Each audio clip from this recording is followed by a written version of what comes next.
Tahu nggak, di kota Solo sekarang ada sekitar 279 coffee shop.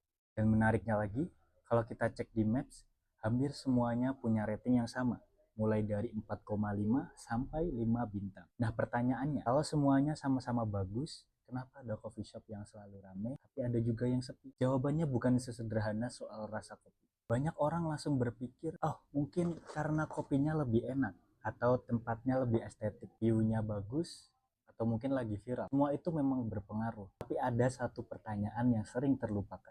Kalau orang bahkan belum tahu coffee shop itu ada, gimana mungkin mereka memutuskan untuk datang? Jadi sebelum orang lain menilai rasa kopinya, kenyamanan tempatnya, atau bahkan memutuskan untuk jadi pelanggan tetap, mereka harus sadar dulu kalau coffee shop itu ada. Inilah kuncinya, yaitu awareness. Karena orang tidak akan membeli sesuatu yang mereka tidak tahu keberadaan.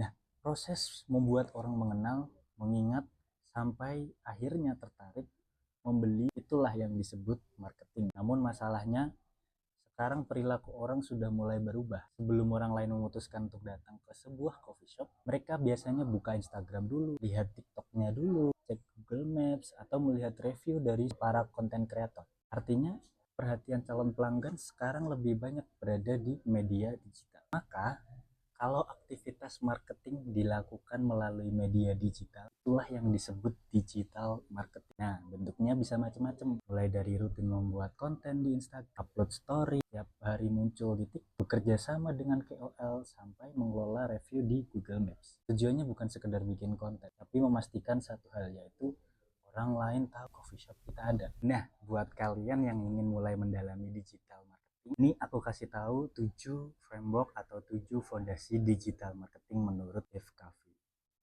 Yang pertama yaitu goals atau tujuan bisnis. Mau apa sih dari digital marketing? Mau nambah penjualan kita, meningkatkan brand awareness, atau mencari pelanggan baru? Itu perlu ditentukan terlebih dahulu. Karena kalau tujuannya nggak jelas, strategi yang dibuat juga bakalan asal jalan aja. Yang kedua, audience atau target pelanggan.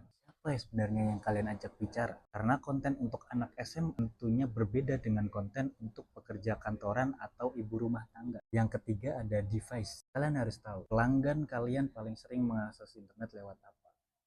Karena setiap perangkat punya pengalaman pengguna yang berbeda. Ada yang suka pakai smartphone, ada yang suka pakai laptop, ada yang suka pakai tablet, atau masih banyak lagi. Yang keempat ada platform. Setelah tahu siapa targetnya, baru tentukan mereka lebih banyak menghabiskan waktu di mana. Lewat konten Instagram, konten TikTok, atau YouTube, atau mungkin platform yang lain. Yang kelima yaitu media. Setelah memilih platform, tentukan cara kalian berkomunikasi. Bisa lewat konten Reels, video TikTok, email marketing, iklan digital, atau media yang lain.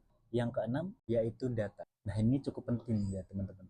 Jangan cuma posting konten. Kita harus wajib untuk lihat juga hasilnya. Data seperti reach, engagement, views, hingga perilaku pelanggan. Itu membantu kita memahami apa yang berhasil dan apa yang perlu diperbaiki. Yang terakhir yaitu teknologi.